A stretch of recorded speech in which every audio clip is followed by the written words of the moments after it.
Welcome back to the Huntington Center. Pink in the Rink Weekend. You can see the pink ice and all the activities going on for the celebration of awareness and raising money for the cause. Rob Wiercinski back. It's a 2-1 game after one between Toledo and Kalamazoo. Being joined by Dr. Anita Antoniolli. She is Director of Breast Surgery with PPG, ProMedica Physicians Group. And Doctor, talk about this weekend first off as far as the awareness and for yourself as a doctor, the importance of getting the message out about breast cancer awareness. I think this is so exciting to be here with all these women showing up and all this support with ProMedica. It's such an important message to get out to women that are newly diagnosed and everything that they face coming into our office. And you know, we try to help direct them and help coordinate their care and help involve them in their decision making for treatment. The stats are staggering. 1 in 8 it is that's going to be diagnosed over their lifetime. So talk about that first step of going to the doctor, getting that diagnosis. What can somebody expect as far as the road ahead for them? Yeah, that's a great question. In our office, the first thing that they do is they meet with a breast cancer survivor. So the person that actually makes their appointment, she's a breast cancer survivor herself. So it's nice right up front to see somebody who's on the other side of that journey. And then after meeting with me and being examined, we try to put their pathology report into layman's terms, and we go through their imaging, and I just try to empower them so that they can work with me to make decisions about their health care and their best treatment options.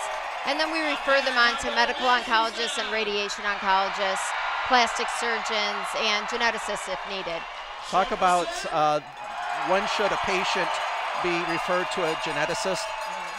So a woman newly diagnosed with breast cancer should consider being referred to a geneticist if they have been diagnosed under the age of 45. So that's one of the red flags. Also certain cancer types, maybe the more aggressive types of cancers under the age of 60. Certainly if the woman is of Ashkenazi Jewish descent, they're more likely to carry the BRCA1 and 2 gene. Also men in the family with breast cancer, multiple family members with breast and ovarian cancer. I mean, one of the things too about this week and about getting the awareness out is this isn't just a female issue. Right. Men get it too. Absolutely. So I mean, I know the numbers aren't the same. Right. 1 in 100, but still, talk about that as far as a guy. I'm 47 years old. What should I be thinking of? Right.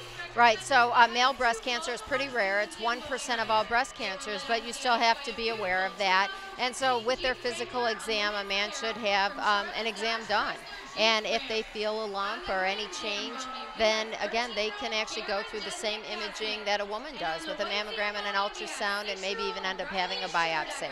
The fact that the word is getting out about early detection, how does that make your job easier? It's so much easier knowing that women are being proactive and working with their physicians and being screened earlier. And we have a great imaging center with ProMedica and well-trained physicians who work with the patients and do their biopsies early and refer them on early, and so that's great. But the word needs to get out to all people and have that kind of early diagnosis available to all patients. All right, Doctor, thank you very much. It's a pleasure. Rocking the pink out today, so we're going to be back with more here at the Huntington Center. It is Pink in the Rink Weekend. After 1, it's Toledo 2 and Kalamazoo 1.